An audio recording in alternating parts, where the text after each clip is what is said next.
Before allophones, I'll give a quick analogy of grapheme.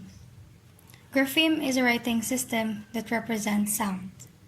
So there's a lot of ways on how are we writing a specific form of letters or numbers.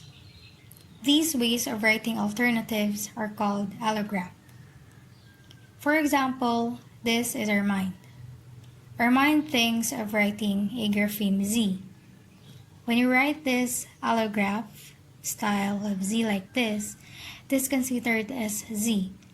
When you write it like this, same letter Z. Another example is we saw this and also this. Either way of this, they're both F's.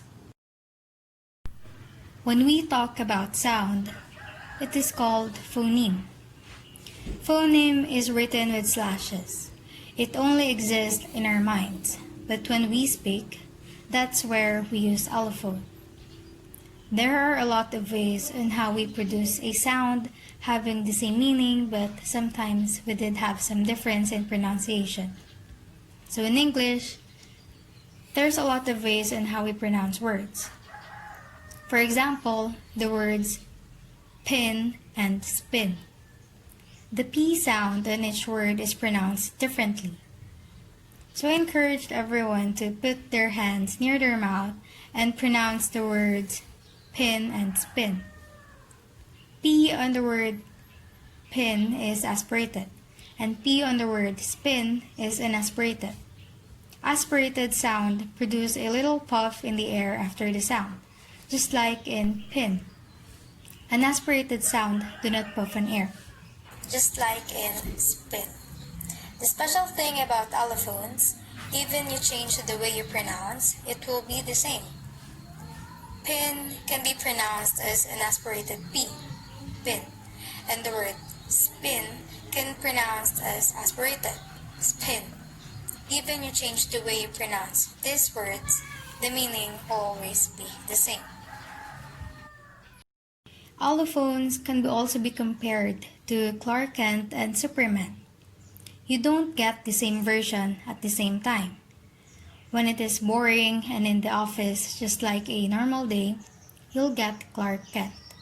When there is an upcoming danger and very exciting, you'll get Superman. Either of them can show us what you predicted. Same with allophones. That is also predictable. Another example is the combined letters T, O, and P. You can pronounce it as aspirated T, top, or an aspirated T, top. Either way, the meaning of it is above or high. Many people are having difficulty in distinguishing a phoneme and an allophone. Phonemes can produce change in meaning. Letters don't have meaning unless combined with other sounds. In distinguishing a phoneme from an allophone, we can use minimal pair. Minimal pair are two words that are exactly the same except for one sound. Example, T-O-P. It's stop.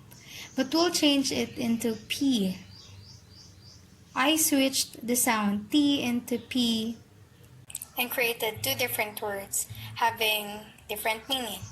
Though T and P are phonemes, they are two allophones of two different phonemes.